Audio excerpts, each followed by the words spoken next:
Welcome to Civics in a Year, the podcast that makes civic literacy fast, accessible, and surprisingly engaging. In just 10 minutes an episode, we'll tackle one of 250 essential questions about American democracy, how it works, why it matters, and what it means for you. Whether you're a student, a teacher, or just someone who wants to better understand your country and your rights, you're in the right place. Civics in a Year is powered by the Civic Literacy Curriculum from the Center for American Civics and is produced in partnership with the School of Civic and Economic Thought and Leadership at Arizona State University.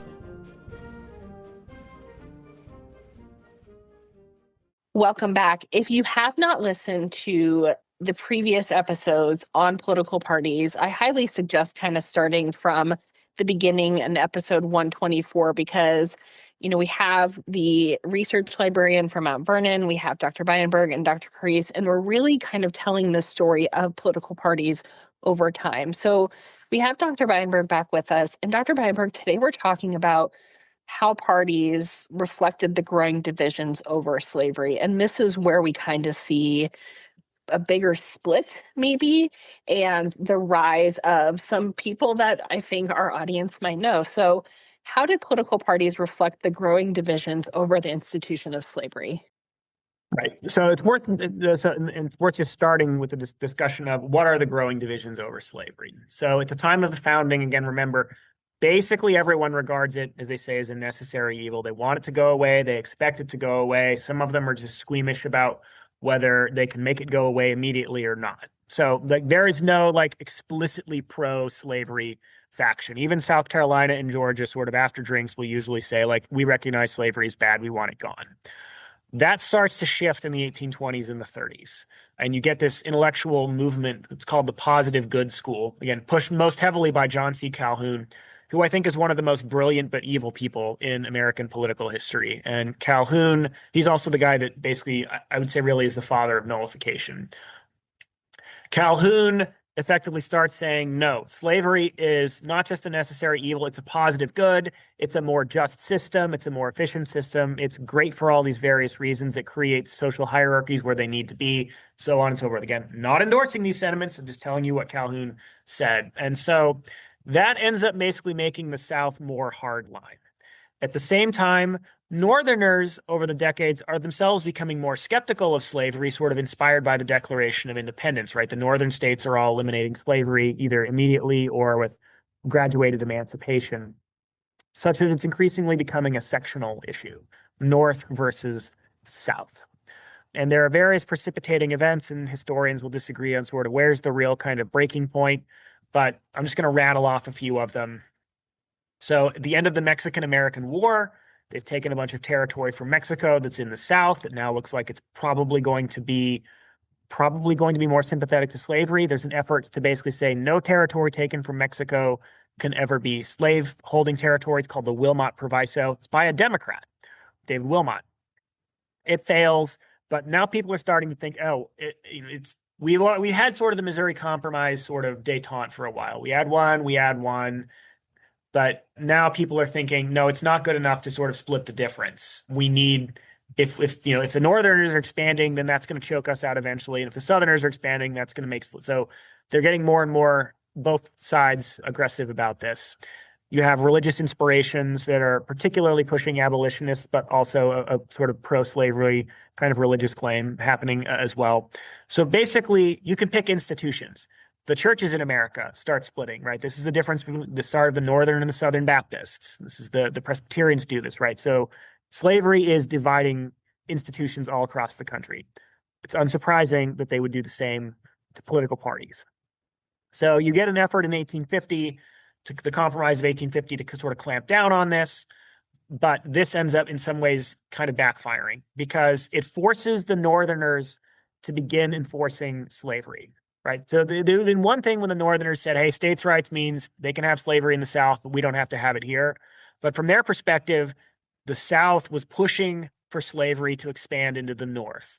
They're looking around and they're seeing things like restrictions on what can go in the mail. Southerners want to say you can't put anti-slavery material in the mail. Well, this seems like it's in tension with the First Amendment and freedom of speech. Eventually, this is a few years later, Charles Sumner, who is kind of a jerk, admittedly, personality-wise, but Sumner gets basically caned nearly to death. And they're horrified because the reaction isn't, oh, this is an appalling thing, but the guy who canes him nearly to death, people send him hundreds of canes, basically saying, keep at it, right? And so this is seen as a marker that the slavery issue is expanding. I guess if I were going to pick a moment when I think it really starts to break, I would say it's the Kansas-Nebraska Act and sort of the fallout from that. Because that's when Stephen Douglas is himself actually anti-slavery. If you look through his private writings and you look through, he's convinced that basically expanding the Union will eventually choke out slavery. But whether he's right or wrong about that, that's a separate question. But it's easy to say Douglas is the pro-slavery guy. He's not. But Douglas does think that basically the way to keep buying more time for the Union is to eliminate the old Missouri Compromise rule that said states north of this line are free, states or territories north of this line are free, territories south of this line are free. Obviously, once a territory gets statehood, it can do whatever it wants on slavery. But they repeal that. This is what gets Abraham Lincoln back into politics. Lincoln had been sort of a one-term backbencher Whig congressman, but he's so furious about this, he gets back into politics. The Whigs are unclear about what to do about this, and so they start splitting. Southern Whigs become basically moving into the Democrats. Anti-slavery Democrats have been peeling out into third parties. So Martin Van Buren in the 1840s runs effectively a third-party anti-slavery faction. So you get the Liberty Party, the Free Soil Party, basically various parties experimenting with anti-slavery. And again, few of them are saying eliminate slavery altogether, but they do want to stop its spread. But that seems like it's no longer good enough for what they call it the slave power, the idea that there's an aristocracy of Southern oligarchs. They're eliminating mass suffrage in the South in order to make sure it's effectively pro-slavery elites who are propping up their power base. So they're saying they don't believe in free speech. They don't believe in federalism. They don't believe in basically small r, democratic Republican government. They're basically willing to throw away every institution that we think is important from the founding and the American Revolution to protect slavery. And so Northerners start radicalizing on this to the point where you actually have, in the wake of Dred Scott, Wisconsin flirting with nullification of the Fugitive Slave Act. And so this is one thing where even the Dred Scott, there's only one of the dissenters. There's two dissenters in Dred Scott. One of them has left the court. The other one's still on it, says even that's too crazy. Like nullification is out of line. But the parties effectively each originally have a pro-slavery and an anti-slavery faction. And over the course of the 1850s, when it becomes clear that that's really what the main fissure in American politics is about, the rational thing for a party to do is, in fact, to organize around that. So before it had been, well, we're fighting about tariffs. Slavery, we can agree to disagree, but we'll fight about tariffs. And this will preview sort of the Republican session, that starts to flip, where they say, we'll agree to disagree on tariffs, but slavery is what we're really organizing about at the federal level, at least. So the Whigs sort of get pulled apart. The Democrats start getting pulled apart, and you get sort of little third parties popping up that eventually will coalesce largely into the Republicans.